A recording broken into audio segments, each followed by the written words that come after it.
Assalamualaikum warahmatullahi wabarakatuh. Kami dari kelompok 2 akan mempresentasikan hasil daripada diskusi kelompok kami mengenai beberapa studi kasus yang terjadi dalam pendidikan. Adapun anggota kelompok sendiri, pertama ada saya Rafi Kudus, yang kedua ada Mutia Sukmadewi, Nifa Aji Fatahillah, Nur Hasnah Putri SD, Pendra Rizky Yudana, dan yang terakhir Reni Masri. Selanjutnya akan dipaparkan oleh rekan saya. Baiklah, Assalamualaikum warahmatullahi wabarakatuh. Perkenalkan, saya Mirtul Jannah. Saya akan menjelaskan tentang kasus 1, yaitu bayangkan jika Anda adalah seorang guru matematika di kelas 7. Saat ini Anda hendak menyampaikan materi mengenai matematika sosial, yakni mencari nilai rata-rata atau MEAN. Untuk memudahkan peserta didik dalam memahami pembelajaran, Anda mencoba untuk membuat urutan atau langkah-langkah yang perlu diikuti oleh peserta didik agar dapat mencari nilai rata-rata pada sebuah soal. Anda meminta kepada peserta didik untuk mengerjakan soal yang Anda berikan. Hasilnya, peserta didik mampu mengerjakan dengan benar sesuai dengan langkah yang telah Anda siapkan.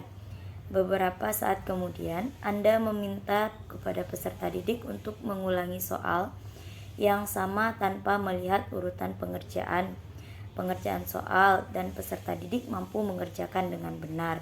Mungkin itu ya kasus 1 yang akan dilanjutkan oleh rekan saya, yaitu Pendra. Bismillahirrahmanirrahim. Assalamualaikum warahmatullahi wabarakatuh.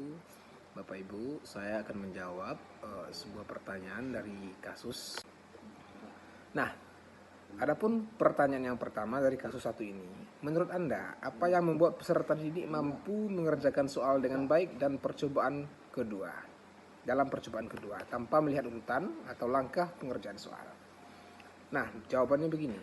Menurut saya, hal yang membuat siswa mampu untuk mengerjakan soal dengan baik pada percobaan kedua yaitu karena siswa telah memahami dengan benar langkah yang harus dilakukan. Sehingga jika siswa menemukan sebuah masalah yang serupa atau hampir sama, maka siswa mampu memecahkan dengan konsep yang telah ia pahami. Sesuai dengan pernyataan yang pernah saya dengar, saya mendengar maka saya lupa, saya melihat maka saya ingat, saya mengerjakan maka saya mengerti. Mungkin demikian jawaban dari saya terhadap kasus 1, pertanyaan 1. Sekian, saya tutup. Assalamualaikum warahmatullahi wabarakatuh. Baiklah, saya akan melanjutkan lagi soal dari topik 1, yaitu sebagai seorang calon guru dalam kegiatan belajar yang seperti apa metode di atas dapat diterapkan. Elaborasikan jawaban Anda dengan menyertakan teori yang berkaitan. Sebagai seorang guru, menurut saya metode tersebut dapat diterapkan dengan metode demonstrasi. Metode demonstrasi adalah metode mengajar dengan cara memperagakan barang, kejadian, atau atiran atau antrian, dan urutan melakukan kegiatan, baik secara langsung maupun melalui penggunaan media pembelajaran yang relevan dengan pokok bahasan atau materi yang disajikan. Mungkin itu dari saya kembalikan kepada moderator. Selanjutnya adalah kasus 2, di mana kasus 2 ini Rina adalah seorang guru di kelas 1 SD. Sebagian besar peserta didiknya belum bisa berhitung dengan lancar. Rina sedang memikirkan bagaimana cara apa yang sesuai untuk membantu setiap peserta didik menyelesaikan tantangan belajarnya. Selanjutnya akan dilanjutkan oleh rekan saya. Baiklah, Assalamualaikum warahmatullahi wabarakatuh. Perkenalkan, saya Nifa Aji Fatahillah akan melanjutkan mengenai kasus 2, di mana pertanyaannya, menurut Anda, apa yang dapat Rina lakukan untuk membantu peserta didiknya sesuai dengan tahapan perkembangan usia? Jawabannya, sebagai guru, Rina dapat membuat simbolik angka yang diganti dengan bentuk konkret seperti menggunakan permen, buah, dan lainnya. Untuk pertanyaan kedua, mengapa Anda menyarankan hal tersebut? Elaborasi jawaban Anda dengan menyertakan teori yang berkaitan. Jawabannya, di mana siswa tingkatan kelas 1 SD itu berada di tahapan perkembangan pada usia 6-7 tahun dan termasuk ke dalam perkembangan kognitif, yang mana disebut pra-operasional. Tahapan ini anak berpikir pada tingkat simbolik tapi masih memulai menggunakan operasi kognitifnya.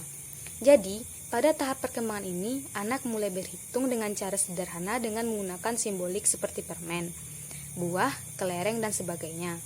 Hal tersebut sesuai dengan tahapan perkembangan sang anak pada fase pra-operasional konkret. Selain itu, peran orang tua juga dapat memengaruhi kemampuan anak dalam tumbuh kembangnya.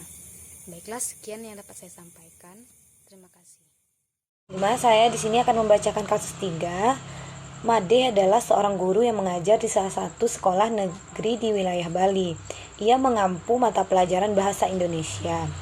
Ia hendak mengajarkan materi teks deskripsi pada peserta didiknya. Pada buku cetak yang menjadi panduannya saat mengajar, terdapat beberapa contoh teks deskripsi menceritakan tentang bangunan-bangunan pencakar langit yang ada di ibu kota. Dengan memperlihatkan latar belakang setiap peserta didik, Made pun mencoba untuk memberikan contoh berbeda. Ia memberikan contoh teks deskripsi tentang pantai dan makanan khas di Bali. Selanjutnya akan dijawab pertanyaannya oleh rekan saya. Baiklah, saya akan menjelaskan mengenai kasus yang ketiga. Yang pertanyaannya, apakah pertimbangan dan keputusan Made sudah sesuai? Mengapa demikian? Menurut saya, pertimbangan dan keputusan Made sudah sangat tepat. Karena Made memberikan contoh teks deskripsi mengenai sesuatu yang sangat dekat dengan kehidupan peserta didiknya. Made memberikan contoh teks deskripsi tentang pantai dan makanan khas di Bali karena identitas Bali tidak terlepas dari pantai dan makanan khasnya. Hal tersebut dapat memudahkan peserta didik lebih memahami materi yang diajarkan Made. Berbeda halnya apabila Made tidak memberikan contoh yang berbeda yang berada jauh dari kehidupan para peserta didik kepada peserta didiknya, karena mereka akan kesulitan memahami materi teks deskripsi karena contoh yang disajikan tentang bangunan-bangunan pencakar langit yang ada di ibu kota. Hal tersebut dikarenakan peserta didik tidak terbiasa atau jarang mengamati contoh yang telah disajikan. Sekian, saya kembalikan kepada moderator. Assalamualaikum warahmatullahi wabarakatuh. Pertanyaan kedua untuk kasus 3 ini adalah, prinsip apa yang Made gunakan dalam kasus tersebut? Elaborasi jawaban Anda dengan menyertakan teori yang berkaitan. Nah, di sini kelompok kami menjawab, Made menggunakan prinsip pembelajaran yang tanggap budaya, kulturasi responsif teaching, yaitu pendekatan pembelajaran yang menggunakan pengetahuan budaya, pengalaman peserta didik, dan gaya belajar peserta didik untuk menciptakan pembelajaran yang bermakna, di mana pembelajaran tersebut dapat memperkokoh identitas budayanya, sehingga peserta didik tidak hanya mencapai kesuksesan akademisnya, tetapi juga mampu mengembangkan dan memiliki kompetensi budaya, sehingga peserta didik mampu memiliki kesadaran kritis dan dapat berpartisipasi dalam merombak tatanan sosial yang tidak adil. Sekian jawaban dari hasil diskusi kami kembalikan kepada moderator.